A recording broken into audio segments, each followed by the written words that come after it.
কলার কাট দছস দিতে হবে। তোকে আমি কিচ্ছু দিব না। তোমরা চুপ থাকো না। পরিবারে অশান্তি কেন হয়? ভাই ভাই মিল নাই। তো ইয়োপ আমাকে ডাকছে, ও এখনো আসে নাই। কাজকর্ম সব ফেলে ওর সাথে দেখা করতে আসছি।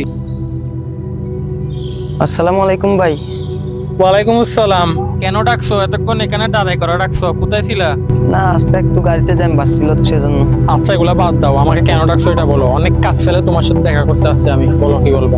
ভাই আব্বা মারা গেছে আজকে অনেক বছর হচ্ছে। আপনি ঘর ভাড়া বলেন, দোকান ভাড়া বলেন, সব সম্পত্তি আপনি একাই বুক করতেছেন। এইখান থেকে আমি একটা অংশও নিই না। তো তুমি কি বলতে চাচ্ছ, কি বুঝাতে চাচ্ছ?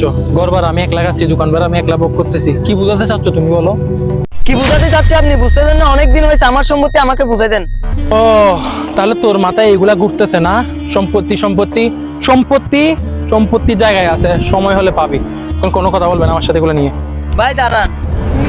তুই কলার কাট দছস, তুই সামান্য সম্পত্তির জন্য আমার কলার দছস। এইভাবে এক পর্যায়ে তারা দুই ভাইয়ের মধ্যে মারামারি শুরু হয়ে যায়। আমি তোকে কিছু দিব না, সর এখান থেকে। কিছু দিবেন না মানে? দাঁড়ান। আবার কলার ধরতেছে। আমার সম্পত্তি আমাকে বুঝাই দিতে হবে। তোকে আমি কিচ্ছু দিব না। বুঝাই দিতে হবে। দিব না, তোর বাগের যা আছে দেখা যাবে। তুই আমার ঘরে থাকছস, দেখা আমার যাবে। ঘরে খাইছস, পুরো সব কাটা এখান থেকে। দেখা যাবে। আমার সম্পত্তি আমাকে বুঝাই দেন। কিন্তু বড় ভাই মেজো ভাই এরকম মারপিট কেন করতেছে?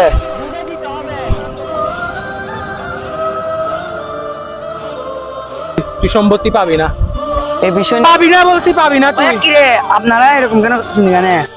বিষয়টি সমাধানের জন্য তাদের ছোট ভাই দ্রুত তাদের এলাকার চেয়ারম্যানকে ডেকে নিয়ে আসে।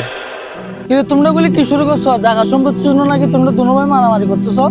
চেয়ারম্যান সাহেব, এখানে বিষয়টা আপনি একটু বোঝার চেষ্টা করেন। ও আমার ছোট, ঠিক আছে? ও আমার ছোট হয়ে আমার গায়ে হাত তুলছে, ওর কত বড় সাহস, তাও সামান্য কিছু ব্যাপারের জন্য। চেয়ারম্যান সাহেব আপনি এখানে আসছেন ভালো হয়েছে। উনাকে বলেন আমার সম্পত্তির ভাগ আমাকে বুঝাই দিতে। ওনার সাথে আমার আর কোনো সম্পর্ক নাই। তোমরা চুপ থাকো, আমি কি বলতেছি এগুলি শোনো। এই দেখো, ভাই হচ্ছে ভাইয়ের শক্তি। তোমরা কেন বুঝো না? যার ভাই নাই সেই জানে ভাইয়ের কষ্ট কি, জানো? এটা বুঝলে আমার সাথে আর ঝগড়া করতো না। ঝগড়া আমি করি নাই, ঝগড়া তুই করছস। তোমরা চুপ থাকো না। তোমরা আমাকে তো মানতেছো না, দেখতেছি কি রে।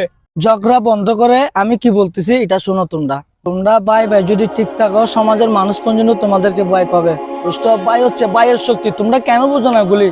সামান্য জায়গা সম্পত্তির জন্য ঝগড়া করতেছো, মানুষ হাসবে তোমাদের জন্য গুলি করলে। বুঝছো? তোমরা ভাই ভাই থাকবা ভাইয়ের মতো। তুমি বড় ছেলে না বাসায়, ও কিছু বললো তুমিও বুঝে নিতে হবে, কারণ ও তোমার ছোট। ও বুঝবে না, ওকে বুঝাই দিতে হবে তোমার।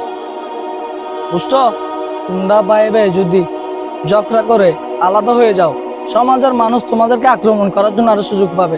তোমরা কেন বুঝো না? দুজন থেকে মিল থাকতে হবে। তোমরা আলাদা গেলে শত্রু বেড়ে যাবে, তখন তোমাদেরকে কেউ ভয় পাবে না। যতদিন তোমরা ভাই ভাই মিল থাকবা, এটা বিয়ের আগে হোক বিয়ের পর হোক, কোনোদিন বাসায় অশান্তি হবে না, এমনকি সমাজে অশান্তি হবে না। এটা তুমি লিখিত নয়, স্ট্যাম্প করে দিবে। আমার কথাটা তোমার মাথা লাগবে তোমরা। বুঝতে? ভাই হচ্ছে ভাইয়ের শক্তি। পরিবারে অশান্তি কেন হয়? ভাই ভাই মিল নাই। সমাজে অশান্তি কেন হয়? ভাই ভাই মিল নাই। এ ভাই ভাই মিল থাকতে হবে। আমি যা বলার বলছি, এখন তোমাদের উপর নির্ভর যে তোমরা আমার কথাগুলি লাগলে লাগবা, নালে ফেলে দিবে। বুঝতো? আমি যাচ্ছি।